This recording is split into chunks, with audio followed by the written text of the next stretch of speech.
When income inequality was being talked about a lot, everyone was talking about raising the minimum wage, but the minimum wage doesn't really take care of income inequality. Okay, minimum wage may lose jobs and replaced by automation and robots because it makes automation more economical. However, when I started thinking about it a few years ago, I was like, well, I don't know if minimum wage would work. It's a one-size-fits-all kind of deal, because you need more of a minimum wage in like New York or LA than you would in Omaha, Nebraska or Detroit, Michigan.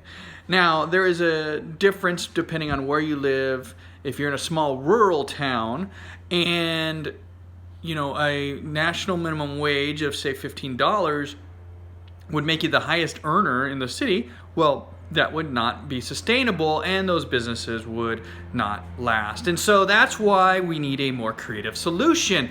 Now, what I thought of was a minimum wage ratio. Okay, so the way this would work is you would take the highest wage earner at the company, and that would set the floor for that company.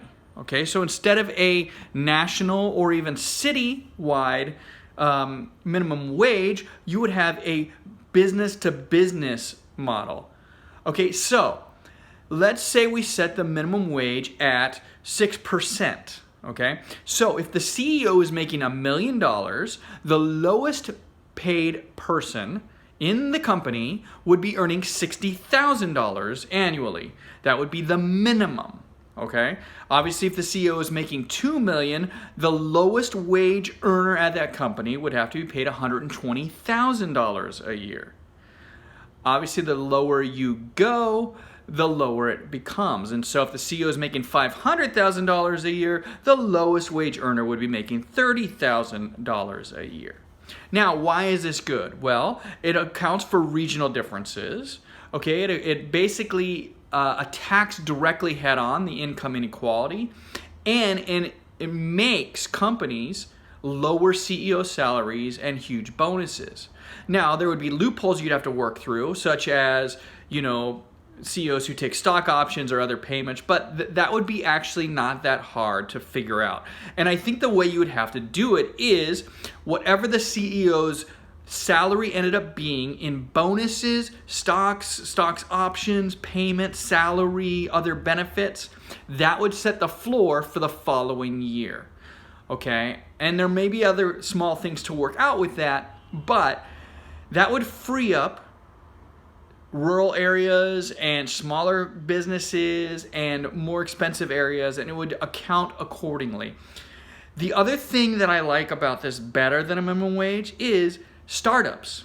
Okay, if I want to start up a company and I'm not taking any salary because we're not making any money, and I get you to work with me because you believe in the startup and you're not taking any salary, I can have you as an employee and not pay you anything because I'm not taking anything. As long as you're willing to work for me for free, why not? However, if there is a national minimum wage of $15 an hour and I'm trying to do a startup, but now if I take on employees, I've got to pay all kinds of money that I don't have coming in, I may decide not to do the startup. And so in a lot of ways, a high minimum wage not only hurts jobs, doesn't make sense as a one-size-fits-all, and has regional complications as well as speeds up automation. I think it has a potential to really hurt starting new businesses. So the wage ratio of 6%, in my opinion, is the best way to attack income inequality and have a varied approach based on each company's needs. So what are your thoughts?